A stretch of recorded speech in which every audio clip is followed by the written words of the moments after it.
Bonjour Mohamed Mondier. Bonjour. Je suis très contente que vous soyez avec nous ce matin. Vous êtes, je le disais, directeur général de l'Association des maires de Mayotte et on va parler de nos maires et de nos élus au sens large au travail pour notre développement. Trop souvent, on dit que les gens, les élus ne travaillent pas. En tout cas, chez nous, c'est faux. Alors peut-être que tout le monde ne travaille pas, mais il y en a un certain nombre et les plus importants qui sont au travail. C'est le cas des maires, des élus départementaux et de nos parlementaires. Vous les avez réunis en Petite Terre samedi pour parler du projet de loi de finances et pour faire un certain nombre de propositions concernant Mayotte à intégrer dans ce projet de loi de finances. Racontez-nous. Oui, d'abord merci. Bonjour à toutes et à tous et merci de m'avoir invité. C'est un plaisir de revenir ici, comme à chaque fois. Oui, les élus travaillent souvent dans l'ombre et sur un temps très court. Il y a ceux qui savent communiquer et d'autres pas. Donc le président de l'association des maires, M. Madi Madissouf, qui est aussi maire de Pamandzi, a réuni tous les élus locaux, les grands élus, à Kawini. Ah, c'était pas en Petite Terre. C'était à Kawini. C'était à Kawini. On a pris un endroit tranquille où on pouvait travailler toute une matinée. Et avec l'idée, effectivement, de faire remonter des propositions de Mayotte qui tiennent compte de la réalité mahoraise à Paris, en attendant effectivement que le projet de loi de finances 2023 soit discuté ou soit en tout cas disponible en septembre. Il fallait faire remonter, d'ailleurs, ce 15 h aujourd'hui, nous avons rendez-vous en visio avec l'AMF, notamment la commission des finances et la délégation outre-mer de l'AMF qui a été installée le 28 juin pour justement restituer et faire remonter nos doléances concernant notamment la fiscalité locale et les ressources des communes, des collectivités locales. 10 propositions très concrètes. C'est effectivement compenser de manière à l'euro près la CFE, enfin ce qui manque. Oui. C'est également améliorer la prise en charge avec les dotations d'équipement. Oui. C'est obtenir plus sur la taxe générale des activités polluantes parce qu'effectivement le choix d'une décharge à Mayotte, d'abord c'est pas les élus qui l'ont fait, c'est l'État et aujourd'hui c'est effectivement Mayotte qui paye. Donc tout ça c'est extrêmement concret. Il y en a 10 des propositions comme ça là, on va pas toutes les lister parce que c'est voilà, comme vous l'avez dit, c'est de la fiscalité mais c'est indispensable pour permettre aux collectivités d'avoir plus d'argent. Donc ces 10 propositions, comment derrière elles vont être traitées pour aboutir? D'abord, sur la méthode, vous avez remarqué qu'il y avait tout le monde, pratiquement tout le monde. Donc le président voulait absolument que les parlementaires soient là, parce que ce sont eux qui vont porter les amendements derrière, même si nous passons par le canal de l'AMF, mais derrière, ça va arriver à l'Assemblée et au Sénat. L'AMF, c'est l'Association des maires de France. Voilà, avec M. Lisnard, maire de Cannes, qui est président. Donc il a fallu avoir les parlementaires, qu'ils soient à la source des propositions. Ensuite, il a fallu entendre le département aussi, qui a aussi besoin de ressources et de recettes, notamment de compensation sur le volet région. Et il y avait aussi surtout les DGS, parce que nous voulions faire une réunion technique et politique. Voilà, technique, ce sont les DGS qui gèrent au quotidien les affaires des communes, des intercos et du département. Et d'ailleurs, il y a Buenamani Madissi. Exactement, il était là, comme il y a DGS Denis de Chopin aussi. De la CCE Petite Terre, il y a Assadila. On les voit là sur la photo. Il y avait Assadila, donc de Ouangani. Il y avait pratiquement tous les DGS, ou les directeurs des finances, ou les DGA Finances. Donc il y avait, j'allais dire, cette unité élus et techniciens qui ont travaillé. Ensuite, derrière, qu'est-ce qu'on en fait? Parce qu'effectivement, il y a eu débat. Il y a eu échange, il y a eu des propositions, donc des amendements, mais c'est un début parce qu'il a fallu faire ce travail-là dans l'urgence. Nous étions à Paris le 28, il a fallu une semaine après organiser le séminaire, il a fallu se voir samedi, et aujourd'hui on fait une visio, et donc les choses s'accélèrent, parce qu'après il y a un mois de vacances, en septembre on va attaquer le lot de finances, donc il fallait absolument dans l'urgence. Mais après, il y a des propositions qui sont beaucoup plus détaillées, il y en a d'autres qu'il va falloir travailler dessus au niveau des amendements. Donc ensuite après, qu'est-ce qu'on en fait? Donc il y a un travail qui se fait avec l'AMF, aujourd'hui dans le cadre de la délégation outre-mer, parce qu'il faut aussi que l'AMF entende l'ensemble des départements d'outre-mer. Ça sera fait aujourd'hui. Il y a une suite, parce qu'il faudra compléter les amendements. Et l'AMF va prendre les 10 propositions de Mayotte et va, dans les échanges avec le gouvernement, va pouvoir dire, attention, il y a le problème de la TGAP à Mayotte, il faut faire comme ci, comme ça. La DETR, il faut l'étendre aussi des VAM, il faut l'étendre aux SDIS, très important. Au syndicat mixte et aux SDIS, etc. Donc l'idée, c'est que une fois que la loi est faite, la bataille se trouve au niveau de l'Assemblée. Par les amendements ou après, les parlementaires font des questions écrites ou orales, etc. Pour obtenir des choses. Voilà, il y a un travail parlementaire. Mais en amont, il y a tout un travail avec les cabinets. Et c'est là où nous manquons. En fait, pour intégrer dans la proposition initiale déjà les 10 questions, Maorès, pour que ça ne soit pas des amendements en réalité, que ce soit acté. Voilà, il y a un travail qui se fait au niveau du comité des finances locales, au niveau national. Ensuite, après, il y a un travail qui se fait au niveau des cabinets ministériels qui, eux, rédigent les textes, etc. Donc, il faut jouer coude à coude avec eux. Bon, après, si vous n'avez pas encore gagné, il reste encore une bataille à l'Assemblée, et puis après, on peut toujours saisir le Conseil d'État ou autre. Mais en tout cas, il y a tout un travail qui se fait en amont, et c'est là-dessus que l'AMF va jouer avec son réseau des maires, d'élus locaux, etc. Et donc là, visio cet après-midi avec l'Association des maires, est-ce que, alors effectivement, vous l'avez dit, le mois d'août, en tout cas entre le 1er et le 20 août, c'est un peu Waterloo-Morne-Plaine.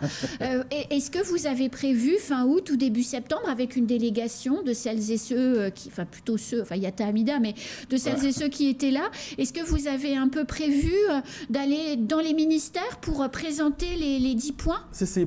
Dans le débat, il y a eu effectivement des propositions qui ont été faites au niveau des finances, mais il y a aussi une démarche qui a été retenue, c'est qu'il faudrait que les élus se revoient régulièrement sous forme de séminaires, mais au moins une fois par an, sous forme de congrès des élus locaux de Mayotte. Bon, je pense à ça. Pour avoir une feuille de route globale. Exactement, parce que notamment le maire de Mamoudzou a parlé d'une stratégie globale.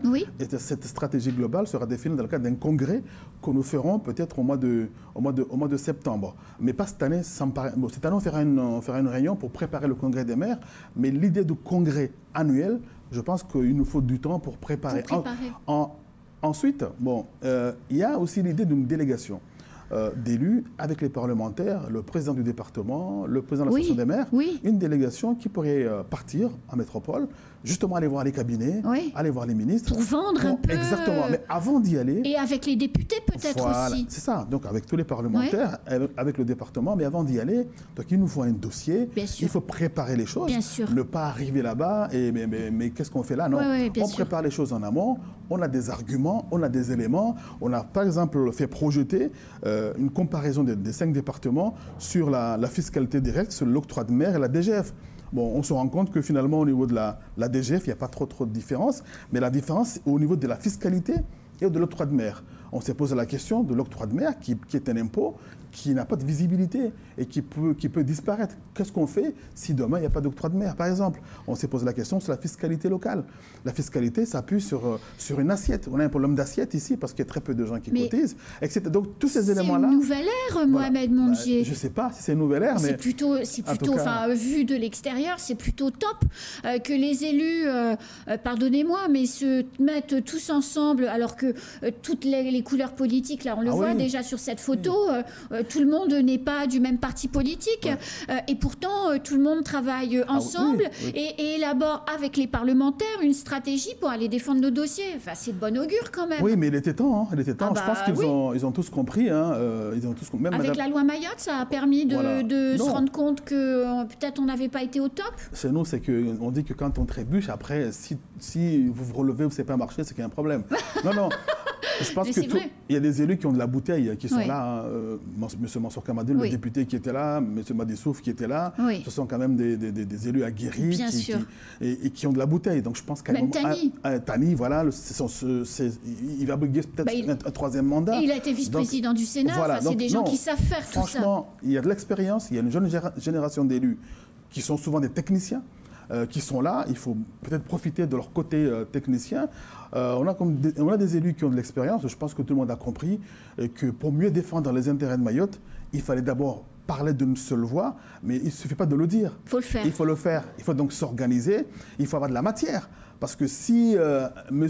Abdou, élu lambda, va à Paris dire non, moi je vais aller au nord, et que Ismaël va dire non, moi je vais aller au sud, l'autre, non, moi je reste au centre, ça n'a aucune cohérence. Et Paris regarde passer le train, en fait. Diviser pour mieux régner. Exactement. Donc nous avons effectivement des instances ou des technocrates ou des élus nationaux qui par des discours, peut-être divisent pour mieux régner.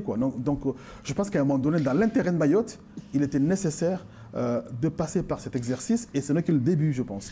Mohamed Mondier, en ce moment même, depuis hier, la loi sur le pouvoir d'achat est en débat à l'Assemblée nationale. Quelles sont les propositions de Mayotte? Parce que là, on parle du PLF. Alors effectivement, comme vous l'avez dit, il faut anticiper et bosser un peu en amont. Mais le pouvoir d'achat, c'est maintenant. C'est en débat. Donc d'ailleurs, hier, j'ai regardé un petit peu les débats à l'Assemblée. C'est drôle, hein? Effectivement. Et ça n'avance pas beaucoup quand même. Hein. C'est pas la grandeur de la France, hein, quand même. J'ai vu les échanges entre LFI et l'Assemblée nationale.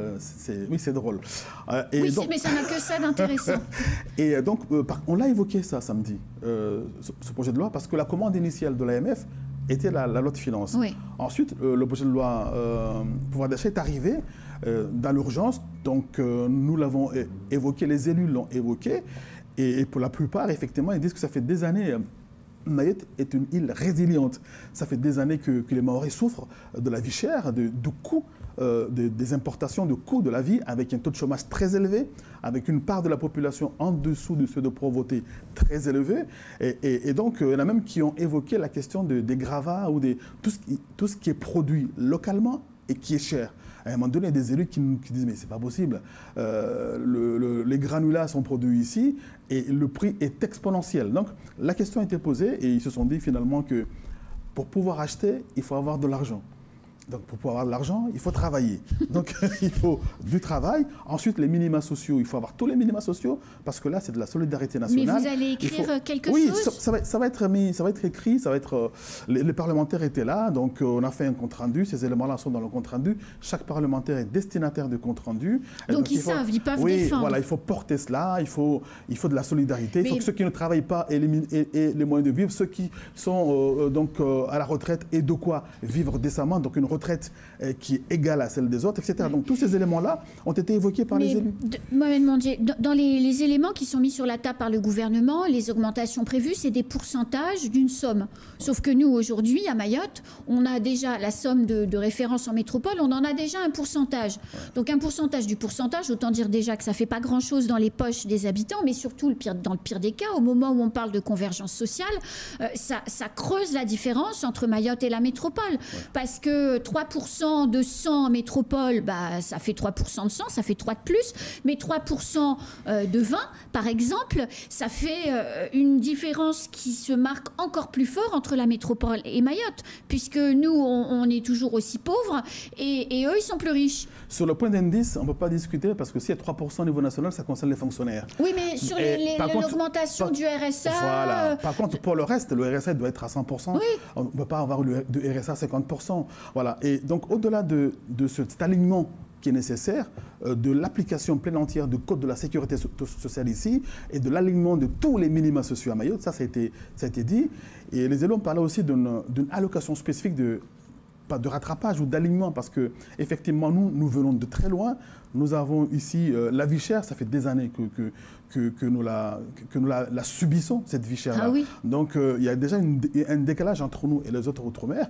Et puis on a parlé de la loi Lurel, on a parlé de bouclier qualité-prix et on s'est rendu compte qu'à La Réunion... Il marche vachement bien. Parce qu'ils ont mis en place un comité de suivi et qui... L'OPMR. Voilà, qui est suivi et qui est régulier.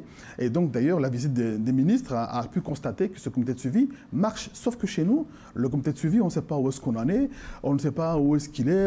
Depuis 2015 jusqu'à aujourd'hui, on ne sait pas où est ce comité de suivi. Voilà, l'observatoire. Voilà, l'observatoire des prix des marges réunionnais. Exactement. Il est où? Mais il est présidé par un magistrat de la Chambre régionale des comptes en plus. Il est où l'observatoire de Mayotte? Il est où le suivi de ces prix-là? Donc, bon, effectivement, il ne s'agit pas de créer un observatoire pour observer, mais au moins de constater la progression et d'agir derrière. Donc il faudrait effectivement une action forte, c'est ce qu'ont demandé les élus, pour déjà activer l'observatoire, mettre en place un comité de suivi et derrière agir au niveau du coût, au niveau de la vie, mais surtout voir pourquoi des produits locaux augmentent autant. Bon, si j'ai bien compris, vous revenez bientôt. Oui, il y a du boulot parce qu'on va travailler cet après-midi avec le reste de l'outre-mer, avec l'AMF. Ensuite, on fait remonter et après, il y a la loi de finances qui va commencer en septembre et il y a tout un travail derrière. Il y a des congrès de la CCDOM où il faudra batailler fort. Le congrès des maires, il faudra batailler fort.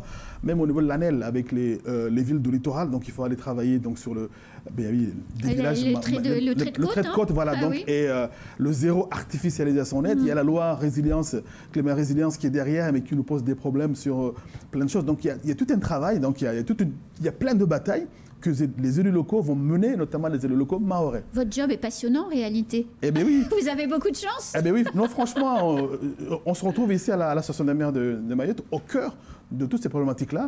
Donc l'essentiel, en tout cas pour nous, c'est de mettre de la synergie, de créer ce réseau, ce travail ensemble et faire des propositions au niveau des instances et en impliquant chaque fois les parlementaires et le département. En tout cas, c'est bon de voir que les élus sont au travail et sont au travail dans le bon sens pour nous faire avancer et pour trouver des solutions à nos difficultés qui sont quand même nombreuses, il faut bien le reconnaître. Non, je pense que le président Badissouf ainsi que son bureau, parce que le maire de Tiengoni, le premier vice-président, le maire de Ouangani, le deuxième vice-président, le maire de Mzambo, le secrétaire général, le maire de Chikoni, trésorier, il y a quand même une équipe derrière qui travaille et qui essaie d'aller de l'avant pour les intérêts de Mayotte.